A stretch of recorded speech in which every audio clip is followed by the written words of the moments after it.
everyone. As Phil mentioned, my name is Basma Hajir. I'm joining from the UK. I think Phil put a very clear and interesting overview of the field of peace education and the dilemmas and the complexities that lie at the core of the field. What I would like to talk about today is the peace education in formal schools. Phil has just wrote something. Thank you for the teamwork. We pull it together and we make it work. Thank you so much. You can hear me, Phil? Yes. Okay, wonderful. So I had just started. I was saying thank you so much, Phil. You put a very clear overview of the field of peace education, and you captured the complexities that lie at the core of the field. In my part, I would like to talk about peace education in formal schools. And I would like to talk about a small-scale project that I conducted in collaboration with the International Alert. International Alert is a peace-building organization that's based in London, and they operate peace-building programs around the world. The overview of the project is that in 2018, International Alert conducted a peace perceptions poll where more than 110 participants around the world, they contributed to this poll, and they were asked about their perceptions of peace and conflict and what governments can do in order to achieve sustainable peace. One interesting finding was an almost universal support for teaching peace in schools. Following up on this result, we started this small-scale project really to try to understand what does teaching peace in schools mean? And how do we conceptualize peace education in formal schools? And what practical implications or possibly policy-oriented recommendations that we can offer? And in order to answer these questions, we first started with conducting a comprehensive literature review of both theory and praxis of peace education, and studying extensively different case studies of peace education, specifically in formal schools. We came up with a set of important themes and questions, and then we further interrogated them by interviewing leading scholars and practitioners in the field of peace education.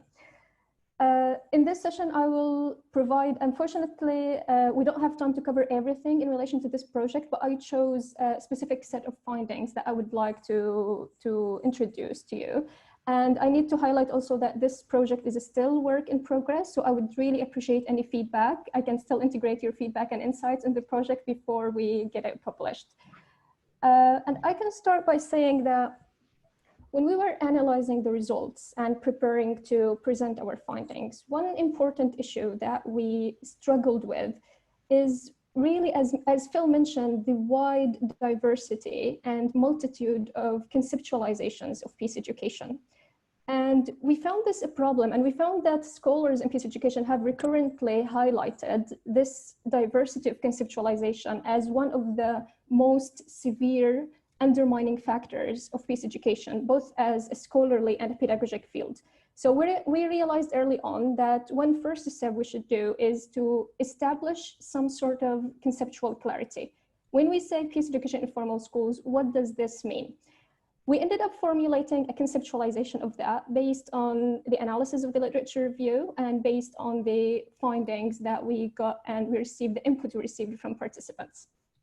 I'm going to share my screen now and show the slides with the conceptualization. And while doing this, I would like to maintain that this is certainly not a definitive conceptualization. There is always a need for context sensitivity. There is always a need for attending to the needs of the learners and amending accordingly. Host disabled attendee screen sharing. Okay. Is this something can be fixed quickly? Yeah, you should be able to share. Basma? Okay, I'm trying again. Yes. Can you see my screen now? Yes. Perfect. So we started by setting this conceptualization that peace education in formal schools is about producing caring, compassionate, critical, and civically engaged citizens who can advocate cultures of peace. And it aspires to develop individuals who are healthy members of a healthy, peaceful school environment. They enjoy personal, social, emotional, and interpersonal skills. They are capable of empathy and solidarity, both within and across borders. And they're able to deconstruct foundations of violence, like poverty, inequality, gender disparity, etc. Now, when we look at this conceptualization, we see the multidimensional nature of it. We see that it actually includes psychologized or individual components, and at the same time, socio-political dimensions. And it also includes some pedagogical implications. And this means that moving forward towards somehow operationalizing this conceptualization, we need to take account of three important elements. First, we need to look at the form of education that's happening inside the classroom. And second, we need to look at the wider school environment and school culture. And we need to take account of promoting critical awareness of issues that threaten social justice. Now let's talk about each one of those. When we talk about form of education inside the classroom, we're really mainly talking about starting with interrogating what is happening in the classroom as an important starting point towards promoting wider democratic structures in the school. We propose these main questions that we can ask ourselves, like to what extent do schools offer inclusive and safe spaces for meaningful participation, dialogue, two-way communication? To what extent do schools encourage students to cooperate together? And in what ways are we promoting students' critical thinking and analytic tools? Now, when we move outward towards the school culture, we found that there is a great need for investing in establishing and promoting school ethos that align with the main values and principles of peace. One very important work in the field that we greatly drew on is a book published in 2017 by Hilary Crimmins and Terence Bevington. It's called Positive Peace in Schools. Interesting about this project is that Crimmins and Bevington drew on Johan Galton concept that Phil earlier on mentioned, positive and negative peace. And they try to unpack the structural and cultural violence that exists within schools, and how can we move towards achieving peacekeeping, peacemaking, and peace building inside schools. Now, I can briefly mention, because I think most of you guys might be aware of what these concepts mean, but within schools, peacekeeping, we mean like how to ensure that there is no physical violence in schools, but in a way that does not cause harm to students, as in like, and does not prevent their thriving or affect their mental health. So how to do things that makes us avoid physical violence. Now, peacemaking is about when actually the problem occurs, when conflict happens, how to solve this conflict using more child-centered methods rather than punitive or authoritarian methods. Peace building is the more proactive aspect, and it's about how to work towards promoting a more inclusive and cohesive school culture. Of course, everything we talked about in terms of a form of education inside the classroom and the school culture requires capacity building and teacher training. So there is a great need for developing effective systems for professional support that promote teachers. So teachers need to be conflict literate in a sense that they have to internalize the values of peace and engage in it pedagogically with others. They need to be able to identify structural and cultural violence that happens within the borders of school and do something in order to counteract some of that. And of course, there's a need to develop their reflexive capacities and to reflect on their practices inside the classroom and the kind of activities that they're leading. Now, when we talk about the broader social and political purpose of peace education, this is, I think, the most contentious part, and it is definitely neither linear nor straightforward, and there is no one way to do that. If we, for example, choose to develop content that engages students with these matters, we might come to a point where we have to change the whole formal schooling system, which we realize that might be a far-fetched idealistic endeavor. And we found that a more realistic task is to try to find the space in the system where we can do some complementary work. Four important points emerged with regard to this element is, number one, the importance of education policies and legislation.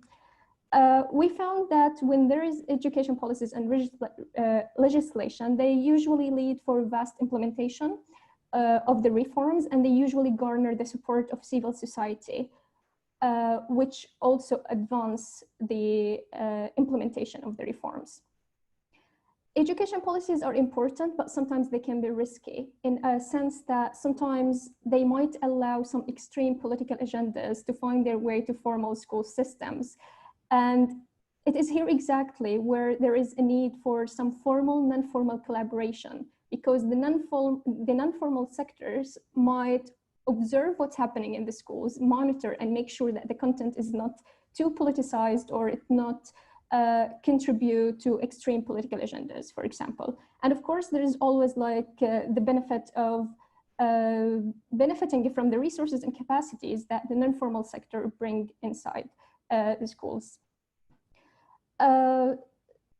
We found that the most successful peace education programs in formal schools are the one where there is formal, non-formal collaboration and where they have a wider community reach. So community-based approaches are found to be highly successful. And the last point I'm going to talk about is, it is actually a point that has brought up to our attention by COVID-19, is the importance of informal spaces and the importance like informal spaces like online spaces. So I think the current crisis have enabled us to see that with all the amount of homeschooling that's happening, that students or formal schools can think of how to utilize these spaces post-COVID-19 in order to do some of the stuff that complement what's happening in the classroom. What's currently missing, I think, are definitely the resources, the input, the curriculum, which we can potentially start thinking about how to develop. I'm going to stop here. This is a figure that summarizes almost what I said, is that peace education in formal schools, it's really multidimensional. It's about inside the classroom, the school environment, the wider community. There is a need for policy, for capacity building. Yeah, I will stop here and I will hand over to you, Phil. Thank you. Thank you so much, Fasma. So if you can stop sharing your screen. Yes, I'm trying. Stop share. Done. Thank you. So okay, thank you so much, Basmo, for what was a wonderful presentation. And you said kind of in the wording that you use, you said a small scale project. It sounds a massive undertaking, and you've laid out some wonderful things for us as budding peace educators, you know, interested and involved in this field, to think about. Some of the things that I love, this idea of framing it around education should be about, or peace education should be about care, about helping to develop, promote, facilitate caring, compassionate, critical and civically engaged human beings. Sounds like a pretty good way of thinking about the overall purpose of education to me, not just peace education. You know, how do we bring about people that are critically mind thinking, but have caring hearts, but also at the same time can do something about the critical thinking and the caring hearts to bring about change through civic engagement. So I think that was a wonderful kind of presentation.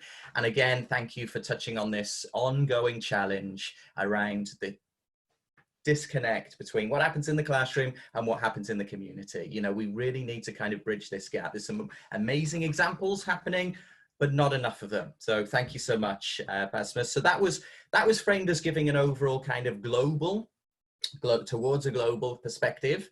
Now what we're going to do is move on to our next speaker, and I'm going to share the screen here with everyone.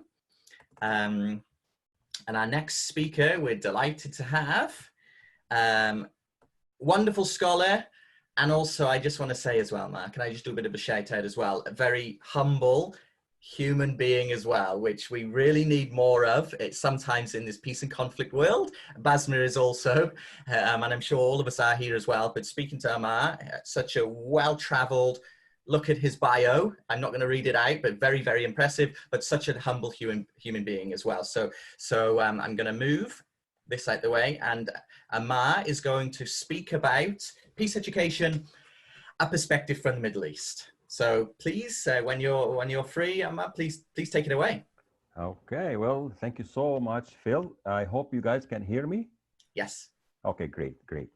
Really, thank you, Phil. And I have to say, from every activity of this type, it is great to meet wonderful people. And Phil, I really very, very happy to meet you and to get to know you. And welcome to everyone. And I will try to stick with the 9 minutes, which is really a challenge.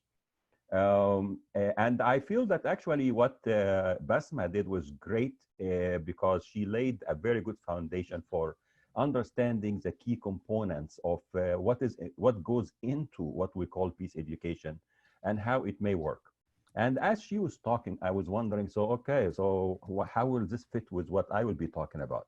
And I thought, yeah, actually it's going to work very well because she gave us, let's call it the prescription for how things should work if we are doing peace education.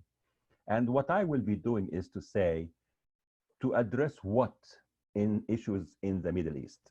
We have so many issues there. So I would like to highlight not necessarily how peace education works. I think Basma did a great job already on that. But I'll be talking about some of the structural issues rather than more of the direct violence issues that exist in the Middle East in general, and how can peace education actually tackle some of those. And then, of course, I will also address the COVID-19 issue that has been introduced lately. I usually have a habit when I speak to a group of a multicultural group like this. I always like to make sure that people understand my accent and that I am not speaking too fast. So if you just with a thumb up or again shake whatever, just tell me, am I doing all right?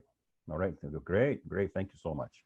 All right, so I am gonna share my screen. I hope I'll get the right one. Here we go. And actually I'm gonna stop for a second and then share again because I need to get the sound because I may be able to play a short video for you when I'm doing this. Okay. All right. You can see this, right? Can you see my screen? Okay. Oops.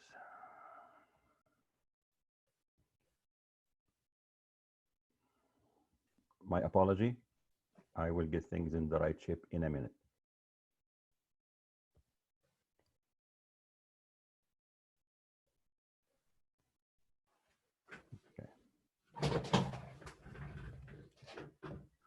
All right, so we are with the Global Cyber Peace Conference, and I'll be talking about the promise of peace education in the Middle East. And as I mentioned, following on what Basma did, I will not go much into how we do peace education, but I'm going to talk about some of the challenges that we hope peace education can play a role in. And I'll be talking about two types of conflict dynamics that we are dealing with. One is what I call constant conflict dynamics, and the other one is our shifting dynamics.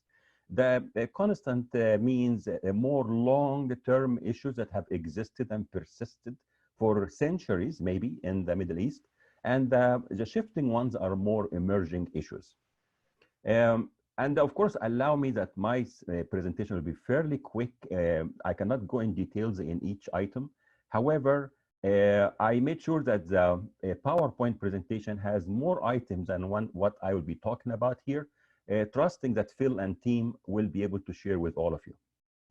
In terms of what I call constant conflict-inducing dynamics that exist in the Middle East, and again, mainly it will be about structural issues and culture issues. Identity formation, I think, is something that we continue to struggle with in the Middle East, especially how do we balance between our religious identity and modern identity and a third one, which is a traditional one. And how can we make all of them work together to deal with issues of today? Another issue, of course, we deal with is, as a result almost of the identity formation issue, is the violent extremism that is committed wrongly, and I have to underline wrongly a million times, in the name of Islam. The question of youth bulge, and of course, this is causing us a lot of challenges with issues of unemployment and violence and drugs and illegal migration, you name it. Gender injustice is one of the definitely persisting issues that we are struggling with.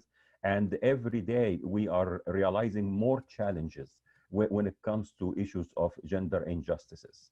We had a situation happen in Egypt and Canada, actually, a young woman who actually identified herself eventually as a member of the LGBTQ community in Egypt. And as you can imagine, this is an issue that is not favorable for many people in that country. Unfortunately, she was harassed and abused and put in prison. And she had to finally go to Canada. And she lived there for the last 2, 3 years. She was very depressed from everything that happened to her and what she saw in prison. And then her mother died when she was far away and couldn't go back to Egypt. She committed suicide a week ago.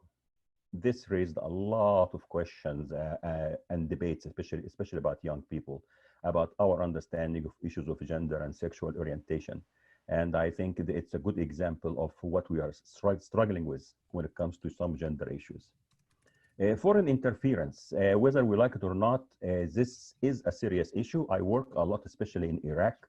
And every time I work with Iraqi colleagues to imagine peace education, to imagine peace building, they always say, well, great stuff, we like it, but what can we do when foreign interference is motivated mainly by resources and control over resources or regional competition between regional powers, and we feel that we are helpless. And really, it's a question to be addressed.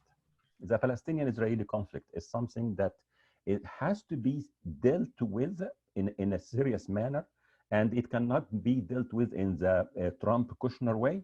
It is not about material gain and about money, and let's give them $50 billion and do development. When you deal with values and identity issues, the first item, you cannot put money on it. Just yesterday on TV, I saw here in the US that there was a question about those famous stone the Rushmore famous stone images of the 4 presidents of the United States that are carved in a mountain in South Dakota. And there was a discussion about how they will want to compensate the Native Americans who consider this place sacred. And they said that actually a court ruled that they can get some compensation financially or get a share from the profit of all the tourism. And they spoke to one of the leaders of the community, and he said, no, it's not about money. It's about that this is the most sacred place. They call it the Black Hills for us. And they came and carved those stones and made those statues in our very sacred place. No money you can put on this. And I want to say the issue from the Palestinian perspective, at least, and I'm sure also from the Israeli Jewish perspective, is similar to that. It's about value. It's about who we are and identity. And then ultimately on the constant issues is the question of authoritarianism, which I think that we have not historically been able to deal with in the entire Middle East. And we continue and connected to number 5, and you realize that authoritarianism actually works very well to serve the interests of foreign powers. In terms of the shifting conflict-inducing dynamics, those are things that are just happening, they come and go, or more recent. One, of course, is the generational conflict. And this is increasing because of the increase of social media and the exposure of young people to a wider world. It is putting them in contrast with the older generation and more traditions that persist in their societies. I always say the Arab Spring is not over, and I think it's a statement of optimism. We may be kind of in a very desperate point right now, discouraging point as far as where the Arab Spring has taken us, but I believe it's not over, and that's one of those things that I can talk longer about, but I don't have the time now. The changing notion of state sovereignty, and I think there's a lot of challenges coming from multinational corporations, from some of the non-state actors, even those who act violently, and they challenge the sovereignty of the state. The shifting alliances and greater influence of regional powers such as Iran and Turkey. And we are seeing what's happening in Libya and what's happening in Iraq and Syria as good examples. Climate change having great effect, especially on the southern border of what we call the MENA region and the Middle and the North Africa. The area of the Sahel especially is affected tremendously by climate change on many levels. And of course, the effect is on resources and on migration trends. And then the migration trends in the Middle East and the source, being a source, a destination, and a transit at the same time. The shifting regional linkages between nations and states. I think we are seeing a lot of new patterns of conflict emerging, especially the one we're seeing now in between Egypt and Ethiopia around the dam that they are building, and they want to reserve water. And it's going to affect Egypt, and this is becoming a big challenge indeed for all of us. So what do we want to do in terms of prospects of peace? In addition to regional integration across nations and states, which I believe that we can be inspired by what we saw in the European Union, but we are very far away because we have not done the hard work of peace building. Peace building doesn't come by chance, by accident. And to have a model experiment such as the European Union, you will have to work deliberately in that direction. And we have to have political and people will to go in that direction. We are not there yet. Control of armed trades, and that's an issue. I mean, given that this session is about Europe, Africa, and Middle East, control of armed trade, I think, is a responsibility of the people, and that goes back to one of the elements that Basma spoke about. If the people of the countries that produce arms do not put pressure on their own governments to stop sending arms to the Middle East, then we would be continuously going into vicious cycles of direct violence with negative consequences to everyone, not only to people from the Middle East. And we have seen this with all the terrorism that happens also back. It goes back to Europe and goes back to countries that keep exporting arms to our part of the world. There is an ethical and human responsibility on the people to put pressure on their governments to stop selling arms and the companies that keep producing arms. Just to give you a quick example, I get a little bit passionate about this one because it really, this is a space where we can work together. Some of the countries that we consider to be among the most peace-loving, and they are indeed, they produce some of the most lethal weapons used in the Middle East. Among them, for example, the shoulder-held rocket that people put on their shoulder and they shoot with it, and of course with huge amount of damage and killing of people. The one country that produces the most of this is, and exports as well, Sweden. And specifically, the company that makes it is the car company. We know it more as a car company, SAP, S-A-A-P, is the one company that makes such rockets. And they are sold in the Middle East. They find their way to terrorist groups who, of course, will use them and indiscriminately, unfortunately. I say that we have to do something about this together as people. And then promotion of successful de-radicalization models. Again, I'll talk to Phil about this. We can talk about a whole other presentation about it. Finally, on the point that Basma was making, we need multidisciplinary education for nonviolence and peaceful approaches to conflicts. And this will embrace all the points that she mentioned about, and some of the very good points I saw in the chat about how peace education should be formulated. I believe that this is a must for true transformation on the long term of the people in that part of the world. In the middle of this, we enter into COVID-19. And here comes a virus that is not only about health issues, but it also revealed ideological, political, culture, and justice challenges. I will skip over the ideological, political, and culture issues for the sake of time, but I left the slides for those who are interested. And I want to talk more about the social justice issue. What we are seeing is that virus and how fatal it is actually targets certain people. We know that the rates of death among elderly people are high, but also among marginalized groups who have been disenfranchised historically. We see this with African Americans and Hispanics in the United States. And I worry that if the rate of infection and mortality starts to increase in the global South, including in the Middle East, then definitely who will be affected? It's not going to be the affluent and the rich and those who have access to health care. It's going to be the poor, it's going to be the women, the children, and specifically people who are disadvantaged economically in those societies. And usually, unfortunately, the disadvantage economically is associated with some identity issues, being from an ethnic group, being from a certain religious group, and so on. And I worry that this will be the challenge that we'll face.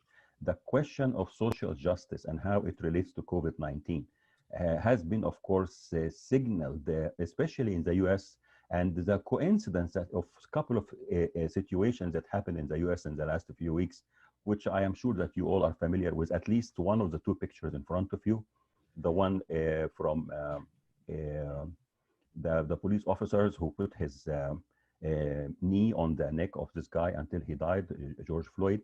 But then there was also that other story of that person, her name is Amy Cooper, which highlighted some deeper cultural violence and structural violence that is ingrained inside people, inside an individual. I don't have the time to go through it, but if you just look up Amy Cooper, see that video and what happened between her and an African-American man, I think you'll be shocked at the level of how people even will manipulate and use structural violence to advance what they want, even at the expense of what can happen to somebody. Those issues are not only in the US, and I'm just illustrating this as an example, but the issues of social injustice and how they relate to COVID will happen everywhere. One of those, I don't know if you've seen this image before of this cartoon, but here in this one, it's in heaven, and George Floyd is sitting with those two people, and he's saying, "What happened to you? Why are you here?" The elephant says, "My mama trusted humans," and the young woman is saying, "I freed some birds." The elephant is actually about a story happened in India a few weeks ago, when this elephant, mama elephant, went to a village, and some kids wanted to play a game. She was hungry, they gave her coconut, and they put some fireworks inside the coconut. When she ate it, the firework exploded in her mouth. She suffered, and she kept walking around wandering in the village for somebody to help her. Nobody helped her until she died, and the baby died. This girl is sitting on the swing. She's from Pakistan. As a young girl, maid, servant, works in the house of an affluent family, which is something we see across the whole Middle East. We all have seen that, the young little women, girls especially, who come and work in homes of the rich affluent people. This girl, 9, 10 years old, went to work in the home of one of the affluent people. They have 2 parrots, they in a cage. She's responsible in addition to cleaning and feeding and being abused, she's also responsible to feed the birds. When she went to feed them one time, apparently the birds flew out.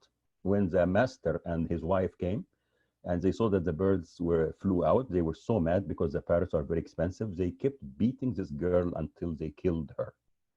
That happened about 2 weeks ago in Pakistan. And it happened in the Middle East everywhere. Everywhere. We know those incidents in Lebanon, in Kuwait, in Egypt, in many places. This injustice that we see happening is something that I cannot say it's only a Pakistani issue, American issue, or Indian. It is so much, all those issues we see in front of us, including racism against people with dark skin, exists in the Middle East. And here I will just play for you a very short introduction to a program to deal with issues of racism in Egypt against refugees from Sudan. كلمة تلاقي بتضايق أكتر حاجة. نادر ما تلاقي مصري يقعد جنب سودانية. أنا مش عارفة المشكلة بالضبط فين.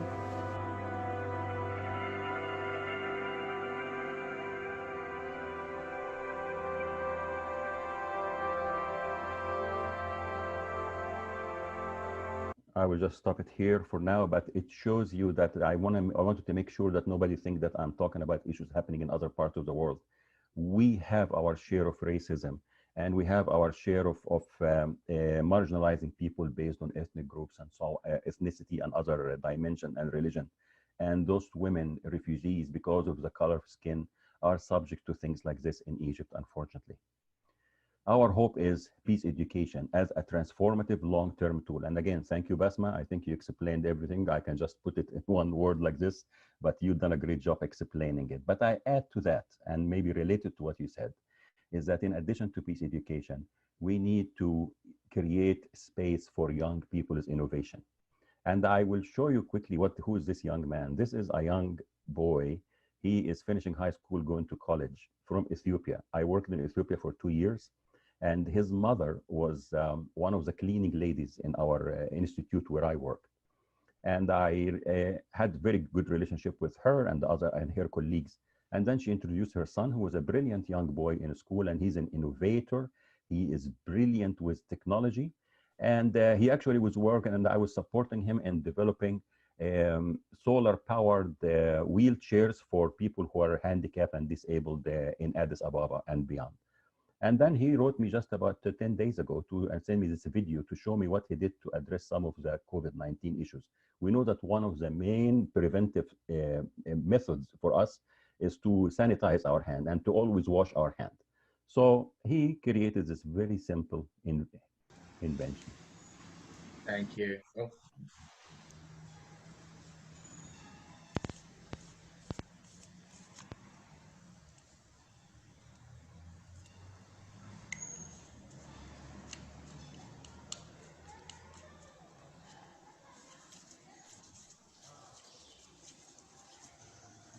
Very simple, doesn't cost anything, but definitely can save a lot of lives.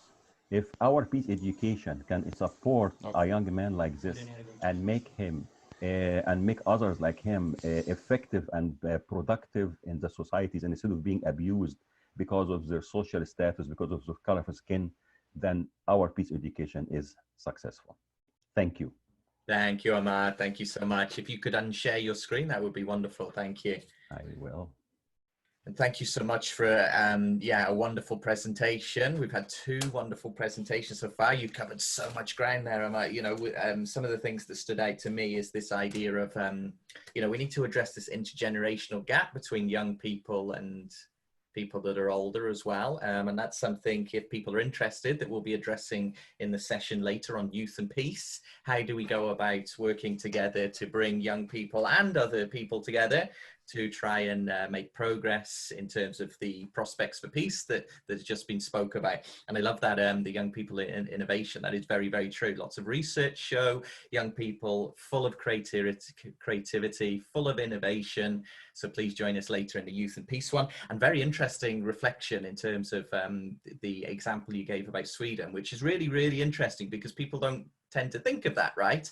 We need to remember that, wars might take place in a certain place, but war preparation takes place in certain places as well, which is kind of seen as more peaceful. That's part of my work. With my work, I work for an organization called World Beyond War. That's what we do. We look at, how is it that 2 trillion a year is spent on militarism? Half of that is spent by the US.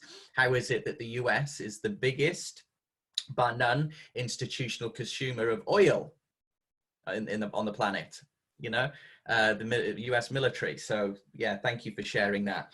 So with that in mind, we're going to do something really, really interesting to get some voices in the room.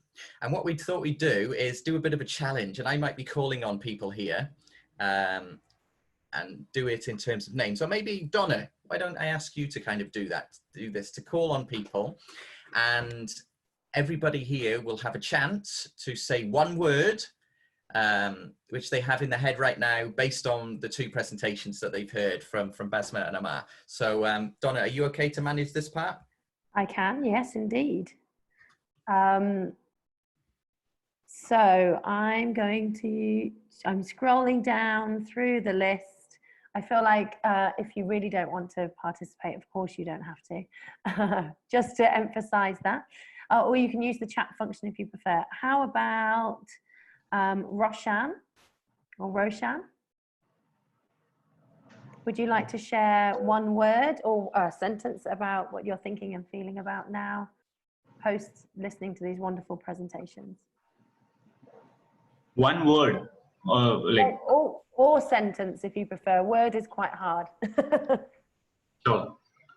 Okay, so I think the presentation spoke about a lot about how racism has gone to different places, and the causes are not just internally, but it is also the external support that has been done by other countries to induce more violation. So yeah, it's a different perspective, or got to know about this. Yeah. Thank you. Thank you. Thank you. I've seen that. Is it Johanna Gale? You've written peace is possible in the chat. Would you like to expand on that? Yeah, peace is very possible as long as we do our best and put our heart into it. Just like what other peace builders are doing right now. Thank you. Thank you. Thank you. Makes me think of, I keep going back to in the opening ceremony about the talking about care and inner peace, and it starts with you and your family and building out. And yeah, thank you, Johanna. Scrolling up. Dale, would you like to share anything, Dale? Thank you. Yeah, I think it's both inner work and outer work. Over. Yeah, fantastic. Looking at, oh, it's so difficult. I'm just scrolling here. Mark, I think Mark, you've been in the chat sometime. Hi there. Yeah, I think it was very interesting. I think the kind of micro view of dealing with children, and then Amr gave us incredible view of the context. And, you know, there are unique problems in the Middle East, but many of the things he talks about are worldwide phenomenon. But he did give us, I mean, amazing overview of the issues in the Middle East. Amazing 10 minutes. There's my short version. Amazing 10 minutes. And I can see you're definitely wearing the flag there for the Rotary Action Group for Peace. Go RAG for peace. Thank you. Okay, next, please. I'm going to do a teacher tour where I'm going to ask Mark to choose someone now, because this is what I do with my students, so it's not always me choosing the same people. So Mark, would you like to choose the next person we haven't heard from? Oh my God, maybe Idris, as Idris or Dries. Though the reason, is he still here? Yeah, it should be, yeah. I've just asked him to unmute, let's see.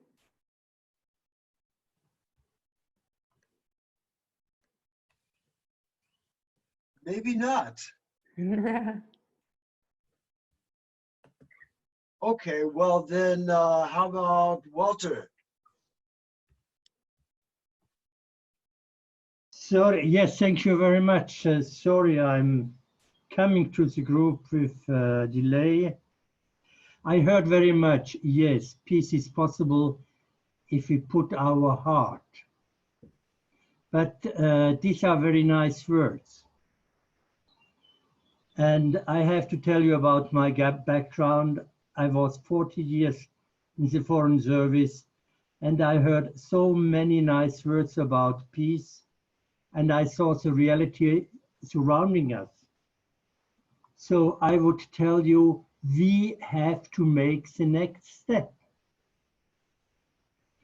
And the challenge is to translate the nice words, the good feelings which are coming from our heart, to action. And there I'm coming in during the whole day. I will come time and again with the incubator, Rotarians, Peace Fellows, international experts. We have all worked together, but work together to develop concrete projects.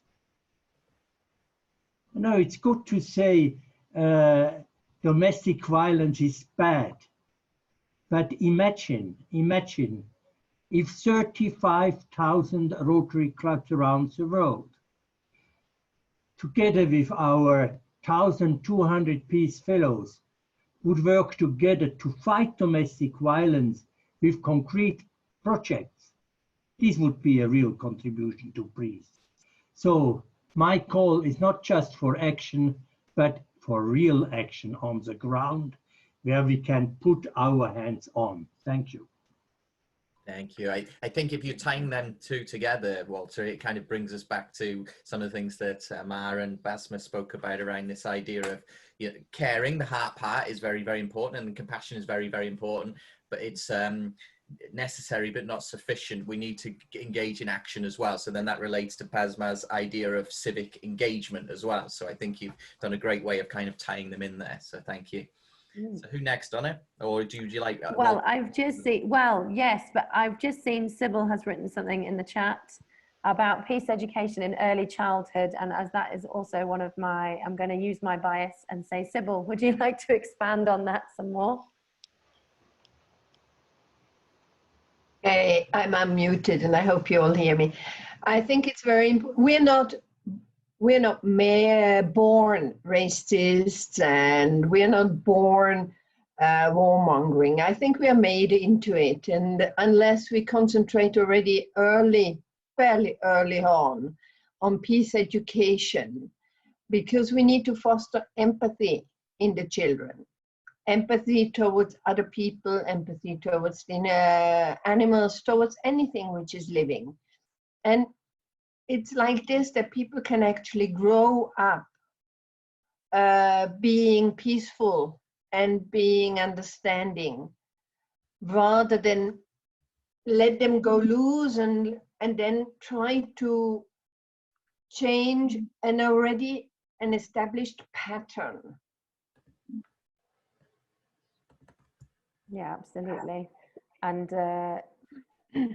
in the English curriculum, it's a very big feature of the early childhood curriculum, the personal social aspects. But again, talking about the challenges you had earlier about teacher capacity building and things like that, it's very, very important to link to that as well. Thank you. Sybil, would you like to pick the next person?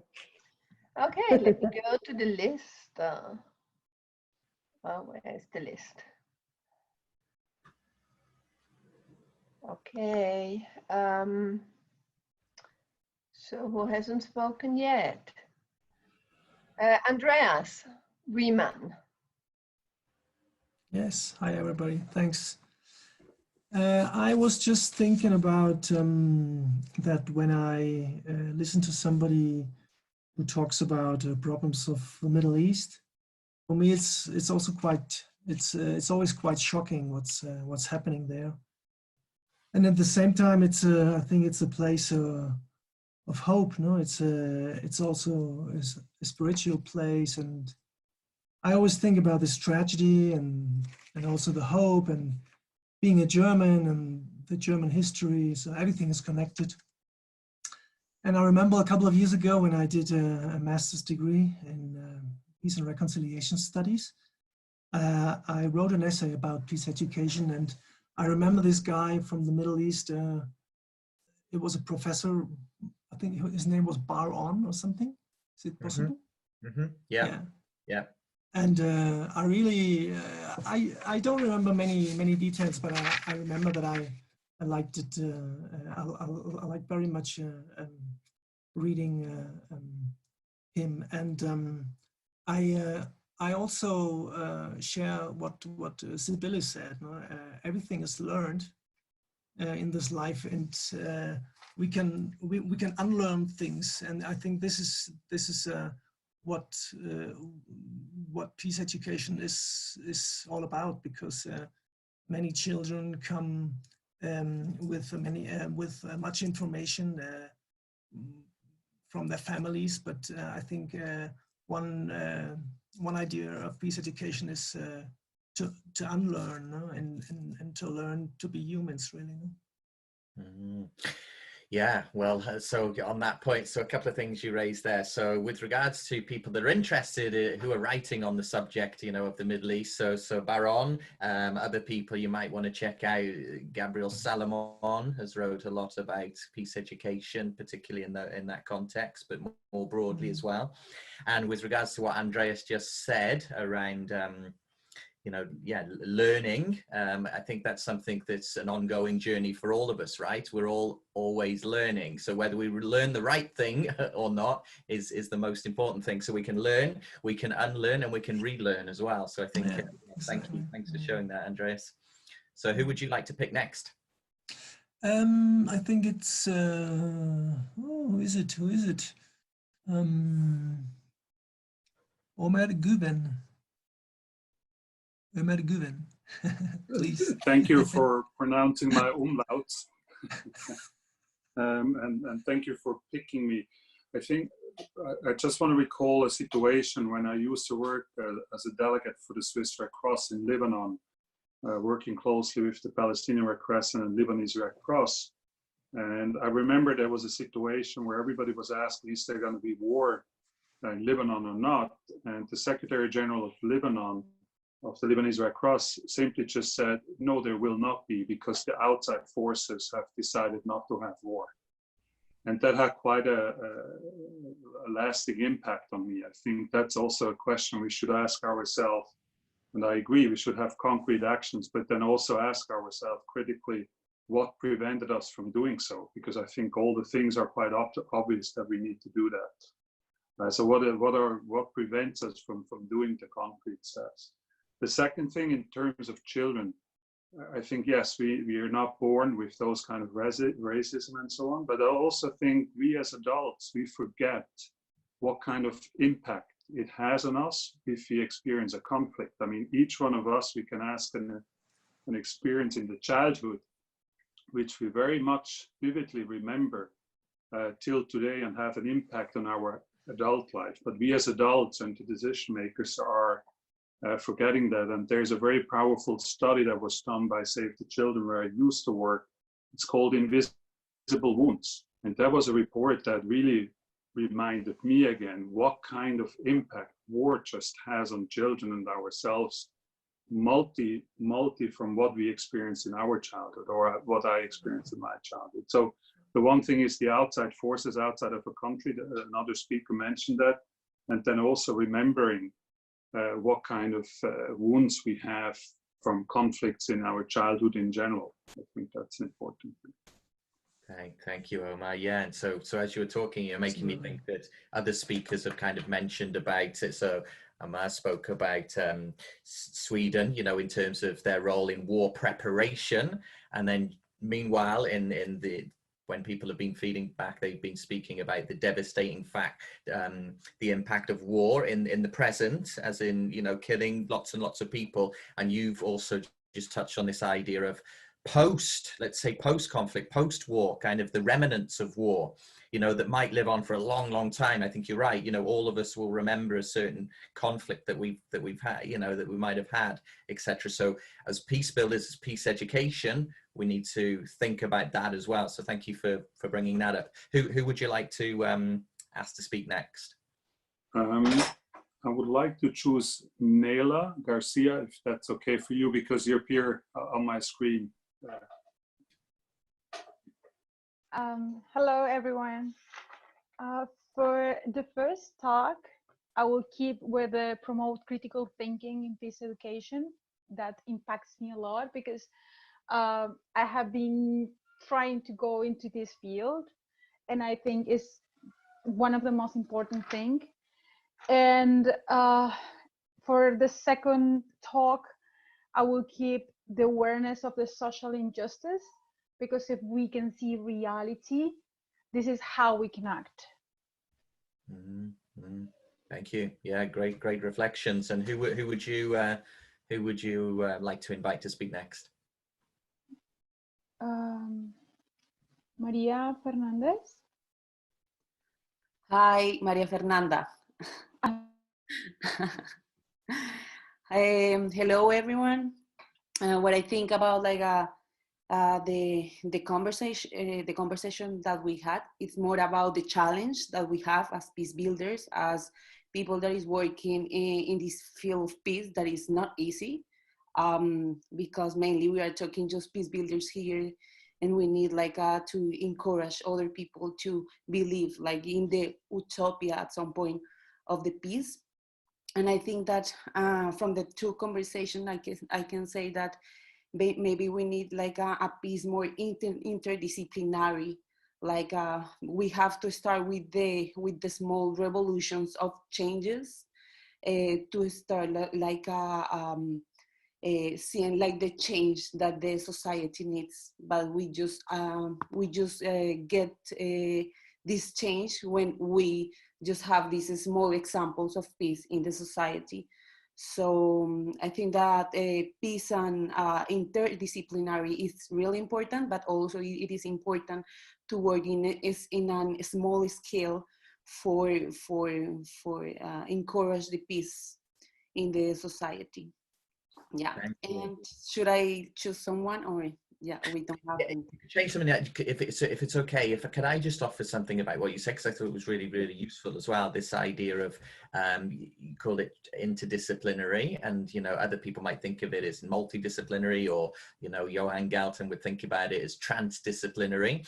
I think it's a really interesting reflection, and one that perhaps I'd notice a little bit of myself. So sometimes I can be thought of like a peace builder by accident. It wasn't as if I set out, like 20 years ago, I will become a peace builder, So I started off as my background originally is kind of youth work and psychotherapy. So I noticed that it's very, I'm trained, from a practice point of view in terms of developing relationships, on an individual level, personal level, group level, etc. But then when I started looking at the peace and conflict world, probably about 10 years ago, I noticed that that's necessary. It's very, very important, and it touches on Basma's idea of this psychological approach, but it's not sufficient, so that's why I went on and I did my PhD and everything in the area of political science. So it was, I don't know, I'm not too sure if it was as strategic as what I think back now, but in that way, if we're wanting to address the problematic of violence, which is at the core of all of peace work, right? We cannot look at it just through one lens, and I often see that many people might just stay in one discipline, and that's fine, that's up to them, but I think if you want to take a holistic approach, then I would suggest perhaps looking at things and looking at training through different lenses, because if you just look at it just an educator who are not traditionally trained in, let's say, a broader kind of structural approach, or not trained in a kind of psychotherapy or counseling or psychology approach, then they might be missing out on something. But it's just a personal reflection. So thank you for that. So if you could invite one more, and then we're going to use the last 10 minutes to kind of explore a question. What about Roshan Ramhumi? I think Roshan went. Is that right? Yes, he did. I saw, I don't know if he's still here, Basker Kaffel had his hand raised earlier. I don't know if he still wants to share. Maybe. Yes. Yes. I actually was very interested in the presentation that Basma made, and the framework that you presented at the end, that was about the 3 dimensions, like wider community, school environment, and classrooms. What can be done? And then especially the concept about peacekeeping, peacemaking, and peace building within the school. And that was very interesting stuff. And I was wondering, like, is there a research already done in this area? Is this a framework that you have developed, or you have got it from someone, or if anybody is working on this already? So it's just a query that I have. Thank you. Over to you. That's a question for you. Yes, thank you so much for this question. It's really important. Concerning the figure we've developed based on the analysis of the findings of the overall project, like I mentioned, building on the literature review and building on the insights that we got from the participants. Now, when it comes to, I think you specifically asked community-based approaches. I mentioned that we analyzed a set of case studies of peace education in formal schools. I can mention, for example, 2 very successful examples of formal and informal collaboration is what's happened in Jordan with Generations for Peace organization. So Generations for Peace organization is a non-formal organization that collaborates with the Jordanian government, and they deliver peace education programs inside formal schools. There have been some downsides of these projects. For example, they used to take students out of their classes, and that's why we're developing like some peace-related skills, they might fall behind their peers in the academic subjects, that sometimes they might be taken out or at least arrive late to these classes. Another very important example, I was really inspired by this study. It's happened by the non-formal organization in Afghanistan. It's called Help the Afghan Children organization. So they collaborate with the formal sector. They deliver their programs before the classes, before the school starts or after the school starts. And they have the community-based approach where they reach out to parents and to other members of society through radio platform, through involving some women representative from the civil society. And the evaluation of their programs is really highly effective and successful. For peacemaking, peace building, I mentioned, I think this conceptualization is offered by Johan Galton, as I mentioned. And if you're interested in reading more, I really recommend you get Hilary Kerman and Terence Bevington book. It's a very interesting book that elaborate extensively on these 3 dimensions and how to incorporate them and apply them robustly in the context of formal schools. I hope I answered your question. Thank you. Thank you. Thank you. What a great question. And thanks, Basma, for being available and answering the questions. And let me just do a little bit of a shout out to someone or an organization that Basma mentioned for those that are interested. And thank you to Basma for this. We will have the overall president of the Generations for Peace talking in the Youth and Peace session later today. So Generations for Peace are a leading Jordanian peace building organization, voted number 3 in NGOs around the world in terms of peace building out of all the NGOs around the world. And thanks to Basma, we have the presidents that will be talking with us later today, as well as other great speakers. So I know we've got another 7 more minutes left.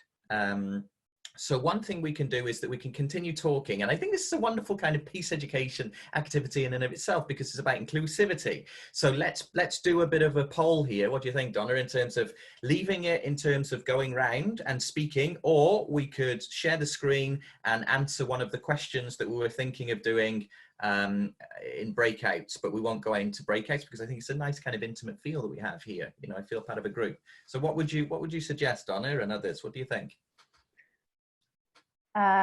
We could always share in the chat box screen, or what was it? Sharing the screen or breakout question? Yeah. So we could write screen or question if we wanted. So okay. So one would be breakout question, and then the other one would be stay. So as in stay as we are continuing. So breakout or stay. What do you want to do? You can write in the chat here. Stay, okay. So a bit of democracy in action here coming on. Okay, so stay. Breakout, okay. So it looks like if we're going the democratic kind of way, it seems to me, am I right? Happy to either. Okay, Donna, you're kind of happy with either. So am I right in thinking that we'll stay? How does that sound to everybody? So we've got another kind of 6 more minutes. So should we keep going round then and get some more voices in the room? So I don't know. Yeah, who spoke? So Basma, you were you spoke last. So would you like to invite someone maybe? I would like to ask something to Basma. Yes, about Maria, go ahead. Sure. If is that possible? Yeah, sure. Absolutely. So I just wanted to ask something. Like in Colombia right now, we have like the peace agreement that was signed in 2016, and nowadays there is a great debate in the field of education, peace education. Why? Because after like 40 years of conflict, there is no like an agreement about how to tell the history to the next generations. Because as you know, after the conflict, like the FARC and the government, they want to tell the history in their own way. So nowadays there is a big debate about like how to address like the education nowadays, and nothing has happened. Like in the school, the formal schools, like there is like our history about our like country is just until the colonization, but afterwards, until you get to the university, you got like a more history about your country. So nowadays, that is a big field that they have a challenge of how to overcome it. So I think that is happening the same in another like context too, where you want to work in formal education, but like the political and interests doesn't allow like diversify or put like into account the piece, like a general concept. So how you are overcoming, or how would you address that kind of issues in the peace education, if that's understandable? I don't know if you understand. Yeah, thank you so much, Maria. I think you brought forward some of the most contentious issues in the field of peace education, because whether we like it or not, peace education, especially when it comes to formal schools, it is politicized. And you mentioned the Colombian context. Honestly, I'm not like specialized in the Colombian context, but I can give you examples. In Lebanon, for example, following the civil war, they completely stopped teaching history because there is no way that they agree on a specific narrative. So this is what happened in the Lebanese context. I also, when you were talking, I remembered what happened in Rwanda, for example. What happened in Rwanda is a very, I think, proof how difficult the situation is, because the government imposed a national narrative where they literally try to remove any causes related to ethnic rivalries and just to blame the Belgian colonization to what happened. The matter is absolutely very difficult when the government is involved. And I think one way could be around this is really what we talked about, the collaboration of formal and non-formal sector. So if the civil society is strong and there is like a kind of legitimate collaboration between them, I think there might be a possibility of putting some pressure on at least avoiding some narratives that might only increase the tension sometimes between people and really do things antithesis to peace. I'm not sure if Phil would like to add, because I'm aware Phil worked in context. I'm not sure, Phil, did you work in Colombia? Well, I've been a visiting professor, but I think probably the expert on Colombia here is the one that asked the question. So I'm curious how you might respond to the question you asked. No, is that I didn't want to ask all about Colombia. It's just like a kind of like an example of how challenging it is, like to set a common ground for teach a peace in formal education. Like to give you like a background what is happening in my country, maybe what will happen like in another countries where you will like to put like peace as a common concept. So maybe that could affect, I don't know, that maybe you can take that into account in your investigation. Yeah, in an ideal world, there are these arguments for teaching contested narrative and intergroup contact and putting students with different perspectives together so that they learn about each other. And the theory behind this is that when you are exposed to a different narrative, then this would lead to reducing the prejudice between. There are a lot of complexities with this approach, and it has critiqued a lot, but I mean, in an idealized world, this what would happen is that we would teach contested narrative, but honestly, political will is a primary prerequisite for that. And here were the complexities. And one times I remember I was struggling with this question, and I ended up that if we would like to study this, we'd like to answer the question, to what extent is individual agency effective in the face of structural asymmetry in the country? And according to that, we kind of develop what kind of programs to be delivered in this specific context. So in a context, for example, where there's no way we introduce contested narrative, then maybe like try to focus peace education programs on other elements that we are able to tackle. And these elements could be like sometimes not even politicized. Like there is one of the participants mentioned the importance of really just like developing the listening skills, of the communication skills, how to accept the perspective of the other, not necessarily in direct relation to the conflict that happened in the past. Of course, there is a need to address the trauma and everything that happened. And if it's not possible through the formal sector, then maybe we try to find our ways through the non-formal sectors. Thank you, Basma. So I'm aware, thank you. So I'm aware of the time. I want to respect everybody. So let me just come back on to two things there. I think what Basma and what all the questions revolve around is a question which is perhaps at the core of, you know, teaching contested concepts or peace education or education more broadly is this question. And I will touch on it in part two. For those that are interested, is this question: whose knowledge is of most worth, and who decides, and who benefits, and who doesn't? So how do we go about making those decisions is one of the questions. On the lines of Columbia and history and contested concepts and things like this, Julia Paulson from the University of Bristol has done some work on that, so you might want to check out her.